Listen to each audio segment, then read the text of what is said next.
ಮಗನಿಗೆ ಏನೇನು ಉತ್ಸಾಹ! ಮಹಾರಾಜನಿಂದ ಆಮಂತ್ರಣ ಬಂತು. ಮಗಳಾಗಿರುವಂತಹ ಕೆಂಪಕ್ಕ ಮಾಲಿನಿಯನ್ನು ಕೊಟ್ಟು ಮದುವೆ ಮಾಡುವುದರ ಜೊತೆಯಲ್ಲಿ ಕುಂತಳದ ಪಟ್ಟವನ್ನೂ ಕೊಟ್ಟ. ಈ ಅವಸರದಲ್ಲಿ ಕಾಳಿಕಾ ಪೂಜೆಯನ್ನು ಮರೆತು ಬಿಟ್ಟಿಯೇನೋ? ಇಲ್ಲ, ನನ್ನ ಹೆಸರಿನಲ್ಲಿ ಪೂಜೆಯನ್ನು ಸಲ್ಲಿಸುವುದಕ್ಕೆ ಭಾವ ಮದನ ಹೋದ.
ನಿನ್ನ ಅಪ್ಪನ ಬಾಯಿಗೆ ಮಣ್ಣು ಬಿತ್ತು ಮಗನೇ.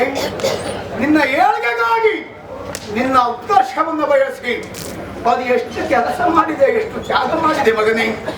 ಒನಗೂ ನಿನ್ನನ್ನು ಉಳಿಸಿಕೊಳ್ಳುವುದಕ್ಕೆ ಸಾಧ್ಯ ಆಗಲೇ ಇಲ್ಲ. ನನ್ನ ಎಣಿಕೆ ಬುಡಮೇಲಾಯಿತು ಮಗನೇ. ಯಾವ ಅಪ್ಪನಿಗೂ ಈ ದುರ್ಗತಿ ಒದಗಿ ಬರಬಾರದು ಕಂದ. ನನ್ನ ಹೆಣವನ್ನ ನಿನ್ನ ಹೆಗಲ ಮೇಲೆ ನೀನು ಸಾಗಿಸಬೇಕಿತ್ತು. ನಿನ್ನ ಹೆಣವನ್ನ ಸಾಗಿಸುವ ದೌರ್ಭಾಗ್ಯ ದೇವರು ನನಗೆ ಕೊಟ್ಟು ಬಿಟ್ಟ. ಇದನ್ನು ನೋಡಿ ಆ ಕಾಳಿಕಾ ಮಾತೆ ನಗಲಾರಲಿ, ವಿರೋಧಿಗಳು ನನ್ನನ್ನ ಚೇಷ್ಟೆಯಿಂದ ನೋಡಲಾರಲಿ. ನೀನಿಲ್ಲದೆ ಇದ್ದ ಮೇಲೆ ನನಗ್ಯಾಕೆ ಇಟ್ಟು, ನೀನಿದ್ದಲ್ಲಿ ನಾನು ಇದು ಬಂದೆ.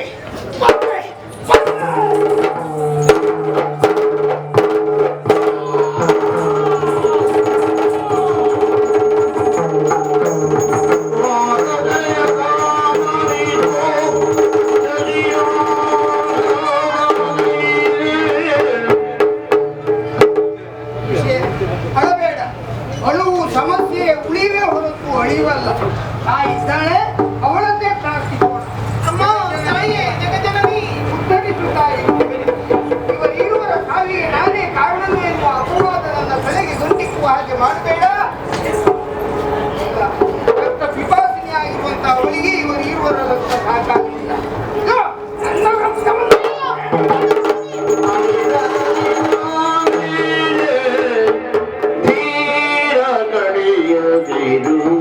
ಕಂಡವನಿಗ ಧೀರ ಕಡಿಯದಿರು.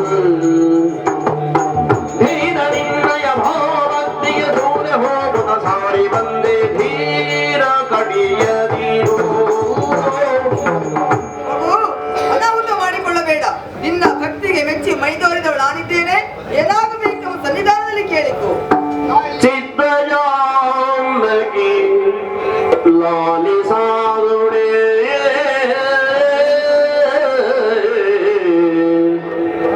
ಚಿತ್ತಜಾಂಬಕಿ ಲಾಲಿಸಾದುಡೆ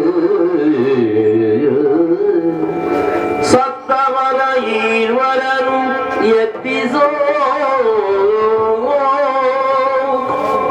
ಚಿತ್ತ ಜನಪಿತ ಭಕ್ತಿಯನ್ನೋಳು ನೆಲಸು ಸ್ಥಿರವಾಗಿ. ಮದುವೆಯ ಸಂಭ್ರಮ ಒಂದು ಕಡೆ, ಪಟ್ಟಾಭಿಷೇಕ ಮಹೋತ್ಸವ ಇನ್ನೊಂದೆಡೆ. ಆ ಅವಸರದಲ್ಲಿ ಹರಿಯ ನಾಮಸ್ಮರಣೆ ಕಡಿಮೆಯಾದದ್ದರಿಂದಲೇ ಇಂಥ ಅನಾಹುತವಾಗಿರಬೇಕಮ್ಮ. ಯಾವತ್ತೂ ನನ್ನ ನಾಲಿಗೆಯಲ್ಲಿ ಹರಿಯ ನಾಮಸ್ಮರಣೆ ಬೆರೆಯುವಂತೆ ಪ್ರಥಮವಾಗಿ ಅನುಗ್ರಹಿಸಬೇಕು. ಮತ್ತೆ ನಾನು ಈ ನಾಡನ್ನ ಪ್ರವೇಶಿಸಿದ ಕಾರಣದಿಂದ ಇವರೀರುವರ ಮರಣಕ್ಕೆ ನಾನೇ ಕಾರಣ ಎನ್ನುವುದಾಗಿ ಜನರೆಲ್ಲ ಆಡಿಕೊಳ್ಳಬಾರದಲ್ಲ. ಅದಕ್ಕಾಗಿ ಸತ್ತವರ ಈರುವರನ್ನ ಬದುಕಿಸಿ ನನ್ನನ್ನು ಉತ್ಸರಿಸಬೇಕು. ಜನ ಈಡೇರಿಸಬೇಕಾದ ತಾಯಿಯಾದ ನನ್ನ ಆದ್ಯ ಕರ್ತವ್ಯವೇ ಸರಿ. ಆಗಲೇ ಮಗನೇ, ನಿನ್ನ ಮಾತಿನಂತೆ ನಿನ್ನ ಮಾವ ಹಾಗೂ ನಿನ್ನ ಭಾವನನ್ನು ಬದುಕಿಸುತ್ತೇನೆ. ನಿನಗೆ ಸದಾಕಾಲ ಹರಿನಾಮ ಉಚ್ಚಾರ ಆಗುವ ಹಾಗೆ ಅನುಗ್ರಹಿಸುತ್ತೇನೆ ಮಗನೇ. ತಥಾಸ್ತು.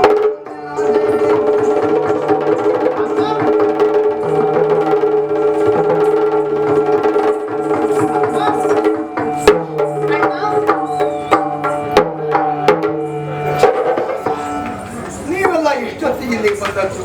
ನಾವು ಬಂದು ನೋಡಿದಾಗ ರಕ್ತದ ಮಡುವಿನಲ್ಲಿ ನೀವು ಹೊರಡಾಡುತ್ತಾ ಇದ್ದೀರಿ, ಬಿದ್ದು ಸತ್ತಿದ್ದೀರಿ. ಆ ಹೊತ್ತು ನಮ್ಮವರು ಮಹಾದೇವಿಯನ್ನು ಪ್ರಾರ್ಥಿಸಿದರು.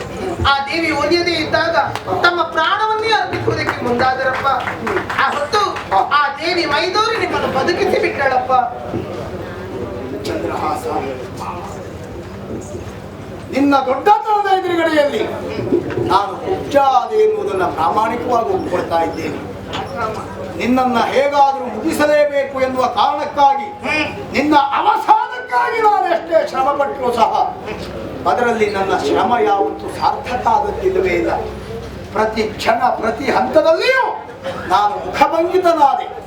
ಆದರೆ ನೀನು ಮಾತ್ರ ಹಾಗಲ್ಲ.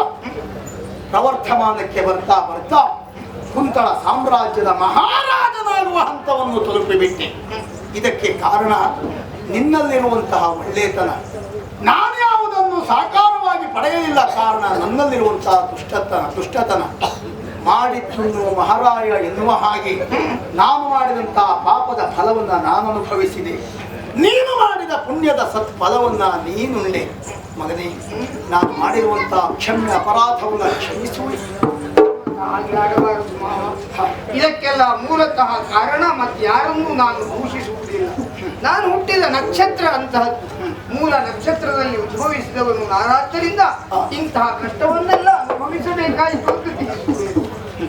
ಮಗು, ನಿನ್ನ ಬದುಕಿನಲ್ಲಿ ಶ್ರೇಯಸ್ಕರವಾದಂತಹ ಮಾರ್ಗವನ್ನೇ ನೀನು ಕಂಡುಕೊಂಡೆ. ಸರಿ, ಎಲ್ಲವೂ ದೈವೇಚ್ಛೆಯಂತೆ ನಡೆದಿದೆ ಎನ್ನುವುದಾಗಿ ಭಾವಿಸೋಣ. ನನ್ನ ಮಗಳನ್ನ ನೀನು ಮದುವೆಯಾಗಿದ್ದೀಯ, ಮಹಾರಾಜನಿಗೂ ಒಡೆಯನಾಗಿದ್ದೀಯ, ಕುಂತಳ ಸಾಮ್ರಾಜ್ಯದ ಮಹಾರಾಜನು ನೀನಾಗಿದ್ದೀಯ. ಸಾಕು ಮಗನೇ, ನನಗೆ ನಾನು ಈಗಾಗಲೇ ವಾನಪ್ರಸ್ಥವನ್ನು ಕೈಗೊಳ್ಳಬೇಕು ಎಂಬ ನಿರ್ಧಾರಕ್ಕೆ ಬಂದಿದ್ದೇನೆ. ಹಿರಿಯರಾದ ನಮಗೆ ಹಿರಿಯರಾದ ನಿಮ್ಮ ನಿರ್ದೇಶನದ ಅಗತ್ಯ ಉಂಟಾದ್ದರಿಂದ ನೀವು ಹಿರಿಯಲೇಬೇಕು. ನಿಮ್ಮ ಅಪೇಕ್ಷೆಯನ್ನು ಈಡೇರಿಸುವುದಕ್ಕಾಗಿ ನಾನು ಆಗಾಗ ಇರ್ತೇನೆ ಮಗನೇ, ಬರ್ತೇನೆ. ಅಮ್ಮ ತಾಯಿ ಸಕಲರನ್ನು ಧರಿಸು. ಓಯ್, ನನ್ನ ಮಗನ ಬಗ್ಗೆ ಒಂದು ಸ್ವಲ್ಪ ಲಕ್ಷ್ಯ ವಹಿಸು. ಅವ ಹೆಡ್ಡನು ಅಂತ ಪ್ರಶ್ನಿಸಿದ್ರೆ ಹೆಡ್ಡ ಅಲ್ಲ, ಬಹಳ ಬುದ್ಧಿವಂತ ಅನ್ನುವುದಾಗಿ ಏನಾದ್ರೂ ಒಳ್ಳೆ ಕೆಲಸ ಕರ್ಕೊಂಡು ಹೋದ್ರೆ ಒಪ್ಪುವಲ್ಲ.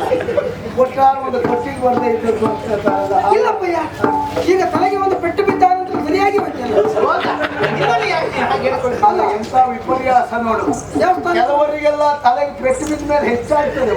ನನಗೆ ಅವ್ರಿಗೆ ಸರಿಯಾಗಿ ಬೆಳಕನ್ನು ಕಾಣಿಸ್ತಾ ಇದೆ. ಎಲ್ಲ ತಾಯಿಯ ಅನುಗ್ರಹ. ಅವಳನ್ನು ಸ್ಮರಿಸುತ್ತಾ ಅರಮನೆಯನ್ನು